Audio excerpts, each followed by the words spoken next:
Buenos días, mi nombre es Verónica Cárdenas Bedoya, estudiante de Radiología e Imágenes Diagnósticas. En esta oportunidad, mis compañeras y yo les venimos a hablar sobre conceptos en tomografía computarizada. Contenidos: atenuación fotónica, píxel y voxel, unidades de Hounsfield, nivel de ventana, ancho de ventana, medios de estudios de tomografía, modo secuencial y modo helicoidal. Atenuación fotónica es la disminución de la intensidad de los rayos X al atravesar un tejido. Aquí los tejidos absorben o desvían los fotones de forma diferente. Por ejemplo, el hueso atenúa más que el pulmón, lo que permite diferenciarlos en la imagen. Píxel y voxel. Píxel es una unidad más pequeña que compone una imagen bidimensional, o sea, en 2D, y en tomografía, cada píxel corresponde a un punto en la imagen con un valor numérico vinculado usualmente a unidades de Hounsfield, el cual señala hasta qué punto se atenuaron los rayos X en ese lugar. Voxel es una unidad de información en 3 dimensiones, entonces 3D, que se refiere al tejido real del paciente, que se muestra en cada corte. Se adquiere cuando a un píxel se le suma el grosor de corte o espesor de la sección de tomografía. Entonces, un píxel es lo que vemos en la pantalla y un voxel es la parte real del cuerpo que representa. Unidades de Hounsfield. Las unidades de Hounsfield son una escala cuantitativa utilizada en los estudios de tomografía computarizada para medir la radiodensidad o atenuación de los tejidos y órganos. Entonces, el agua se define como 0, el aire como -1000 y el hueso puede superar más 1000, o sea que acá es positivo. Así se diferencian los tejidos según su atenuación. Nivel de ventana. Este valor determina cuál tejido será el punto de referencia. Por ejemplo, si bajamos a -600 nos arrojaría que el punto de la imagen es el tejido pulmonar, que lo tenemos en -700. Por ende, se visualizará el pulmón marcando la diferencia entre los demás tejidos, ya que estarán más claros o más oscuros, pero no tendría la misma tonalidad que el pulmón. Ancho de ventana es la categoría de grises que se representan en la imagen. Si el ancho es grande, ejemplo, de 1500, se puede visualizar una variedad de densidades simultáneamente, mientras que si el ancho es pequeño, se podría observar pocas tonalidades. Entonces, el nivel de ventana sirve para enfocar un rango de densidad. Y el ancho de ventana, cuando tenemos un ancho estrecho, muestra mejor diferencias pequeñas. Esta es útil en tejidos blandos, mientras que un ancho amplio sirve para estructuras de densidad muy distinta, por ejemplo, en ventana ósea. Medios de estudio en tomografía computarizada. Bueno, entonces tenemos el secuencial, también llamado axial. Este modo permite que el tubo gire alrededor del paciente para lograr varios cortes estando en una misma posición. Mientras se realiza este proceso, la mesa permanece inmóvil. Al terminar el proceso, la mesa vuelve a su posición y obtiene otros cortes hasta completar la zona que está explorando. Actualmente se utiliza con más frecuencia en los estudios de tomografía de cráneo.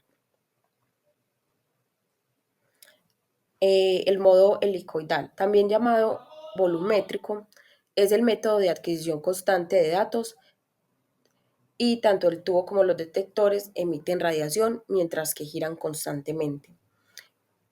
Este se define como una hélice o muelle. La mesa se desplaza a una velocidad constante, sin parar y al mismo tiempo recorriendo continuamente toda la región que se va a analizar. Este método de estudio es el más habitual en casi todas las exploraciones. Muchas gracias. Cordial saludo para todos. Mi nombre es Alejandra Jiménez Marmolejo. Soy estudiante del programa de Tecnología en Radiología e Imágenes Diagnósticas. Y en este video sobre el anexo 1 de Física y Tecnología en Tomografía voy a hablar sobre los parámetros de adquisición y los parámetros de reconstrucción de la imagen. y comenzaré definiendo qué son los parámetros de adquisición, ¿sí? Los cuales son variables que el tecnólogo en radiología debe ajustar para controlar que tanto la calidad de la imagen como la dosis de radiación a la que es expuesta el paciente. Esos parámetros constan de el KBP, el MAS y el factor pitch. Ahora voy a definir cada uno de estos. Inicialmente tenemos el KBP, que significa pico de kilovoltaje. Este representa el máximo voltaje aplicado a un tubo de rayos X, el cual acelera los electrones y determina la energía de los fotones que se generan. Es decir, una vez el cátodo se calienta, libera electrones, los cuales son acelerados hacia el ánodo y una vez colisionan con el ánodo, pues se producen los rayos X. Es importante entender que si usamos un KBP más bajo, vamos a tener menor penetración en los tejidos, pero vamos a aumentar el contraste de la imagen, especialmente si en esa imagen estamos usando medios de contraste yodados. Y que si usamos un KBP más alto, vamos a tener una mejor penetración, pero solamente en los pacientes obesos. Y esto va a disminuir el contraste de la imagen. Por ejemplo, en esta imagen que tengo en el lado derecho de la pantalla, tenemos un KBP alto y lo que está en color verde representa varias densidades de tejidos, ¿sí? Entonces podemos ver que como estoy usando un KBP alto, estoy logrando mayor penetración en esos tejidos. Y al lado derecho observamos las flechas que están en amarillo, ese es un KBP bajo, la misma densidad de los tejidos, pero vemos que como es bajo, la penetración es menor, ¿sí? Sigo con ms. Esto significa miliamperios por segundos y esta es la unidad que mide la cantidad total de la radiación producida por el tubo de rayos X durante la exposición. Este valor lo vamos a obtener multiplicando la corriente del tubo de rayos X en miliamperios por el tiempo de exposición en segundos, para representar esa cantidad total de radiación que se emite desde el tubo de rayos X hacia el paciente. Debemos tener claro que si usamos un MAS alto, vamos a irradiar muchísimo más al paciente, pero vamos a lograr tener una alta calidad en la imagen y vamos a tener menos ruido. Y si usamos un MAS bajo, vamos a irradiar menos al paciente, la imagen se puede observar con menos detalle debido al ruido. Por ejemplo, acá en la diapositiva les coloqué dos ejemplos. Hay una que está, una imagen que tiene 10 miliamperajes y la vemos como borrosa, como un gris moteado, ¿sí? Entonces, al usar menos un MAS más bajo, entonces estamos irradiando menos, pero la imagen se va a ver con más ruido. Ese moteado es ruido. Y la segunda imagen que vemos está con un miliamperaje de 160 y vemos que se ve muchísimo más nítida. Entonces ahí es donde decimos que irradiamos más al paciente, pero la imagen se ve con más detalle y con mejor calidad. Tenemos el factor pitch, ¿sí? Que es el factor de desplazamiento. Y este es la relación del movimiento de la mesa del tomógrafo por una rotación de 360 grados del gantry, ¿sí? Y el grosor total del haz de rayos X, que finalmente nos va a determinar cuál es la distancia de los cortes. Acá podemos aplicar bajo, que es menor que 1, y en este los espirales son muy juntos. Vamos a obtener una buena resolución de la imagen, pero al mismo tiempo vamos a irradiar muchísimo más al paciente. También podemos tener un pitch estándar que es igual a 1, donde la cobertura es justa, no hay superposición, no hay espacios, lo que representa un equilibrio entre la calidad de la imagen y la dosis de radiación que le estamos dando al paciente. Y también podemos elegir un pitch alto que es mayor a 1, donde los cortes son más separados, del cual se obtiene menor resolución, menor dosis de radiación y pues claramente también vamos a ocupar menos tiempo a la hora de realizar el estudio. En la imagen que les pego acá en la diapositiva está la representación de izquierda a derecha, un pitch bajo, vemos que los cortes helicoidales son más pequeños, ¿sí? Son más cortos entre ellos. El estándar, que es el del medio, vemos que los cortes ya son un poco más espaciados. Y finalmente tenemos el pitch alto, que los cortes helicoidales ya son muchísimo más separados. Ahora les voy a hablar un poquito sobre los parámetros de reconstrucción de la imagen que corresponden al ScanFop y al DisplayFop. El ScanFop hace referencia al campo de visión de escaneo. Significa que es el área total del paciente que el equipo de tomografía va a escanear.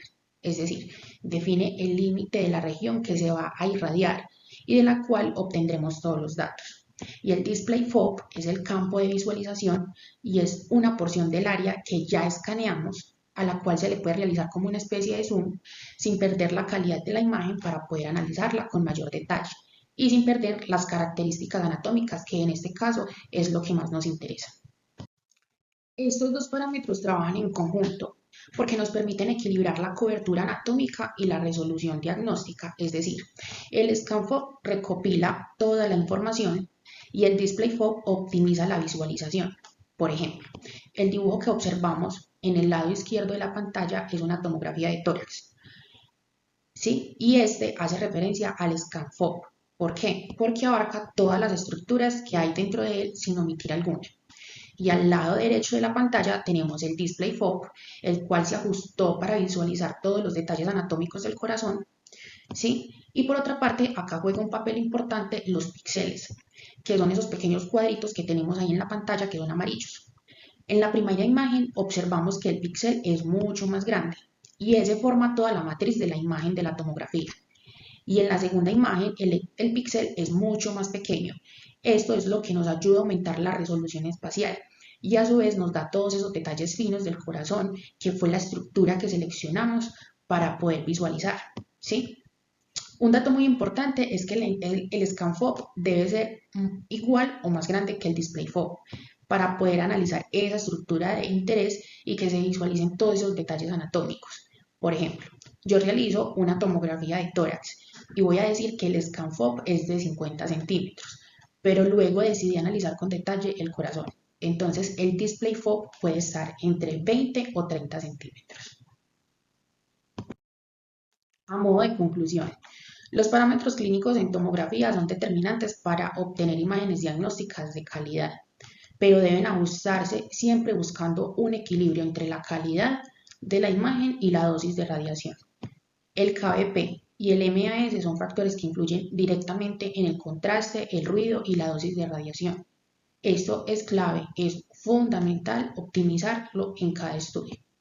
El factor pitch y la reconstrucción de imagen nos permiten adaptar la exploración según la región anatómica de interés y de necesidad clínica sin desechar los detalles. La correcta selección del ScanFOB nos va a asegurar que se adquiera toda la información anatómica relevante, mientras que el ajuste del DisplayFOB nos va a mejorar la visualización de un área de interés. El manejo adecuado de estos parámetros no solo va a mejorar la calidad de la imagen, sino que al mismo tiempo contribuyen a aplicar el principio de Alara y así de esa manera protegemos al paciente y optimizamos la práctica radiológica. Muchas gracias. Buenas tardes, mi nombre es Claudia Marcela Sánchez, soy estudiante de la UNAD y les hablaré un poco sobre la calidad de imagen en tomografía. Esto depende de varios factores claves y hoy explicaremos qué son la resolución de bajo contraste, el ruido, la resolución espacial y la temporal, y cómo influyen en la interpretación de cada uno de los estudios. Resolución de bajo contraste hace referencia a la capacidad de diferenciar dos estructuras que tienen densidades muy similares o la misma escala de grises. Normalmente en tomografía la resolución en contraste es muy baja. Es por eso que acudimos a los medios de contraste que van impregnados en los tejidos para su mayor valoración. El ruido son las variaciones aleatorias en las densidades de los píxeles, es decir, que los parámetros del pi influyen directamente en el ruido.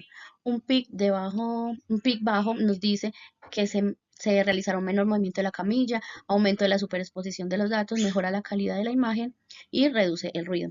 Un pic alto nos dice que habrá mayor movimiento en la camilla, reduce la calidad de los datos, menos dosis para el dosis y hay menos información obtenida. La resolución espacial es la capacidad de distinguir estructuras de pequeño tamaño y resolución. De esto también dependen tres factores: el grosor del corte, es decir, entre más grueso sea, habrá una mayor resolución espacial. Segundo, la matriz, entre mayor cantidad de celdillas haya en una imagen, va a ser mucho mejor la resolución espacial.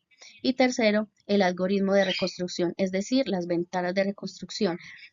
Con esto podemos diferenciar a mayor resolución espacial, más preciso el detalle anatómico, principalmente lo que nos permite evaluar las arterias coronarias. Y por último, tenemos la resolución temporal.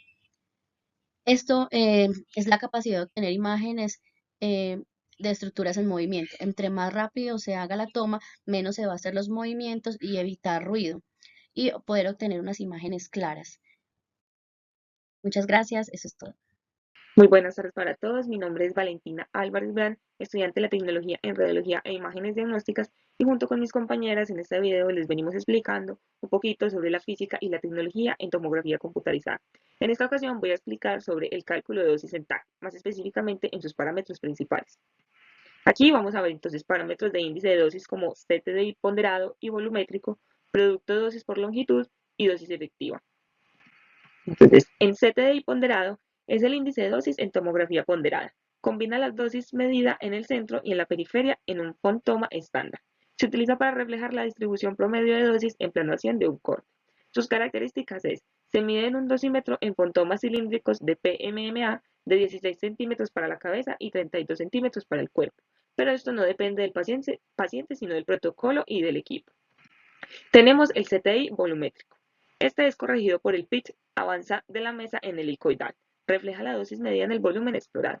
Sus características es el valor que normalmente aparece en nuestra consola del equipo, sirve para comparar protocolos entre distintos equipos y entre tan bajo sea posible mayor dosis y entre más alto sea posible menor dosis.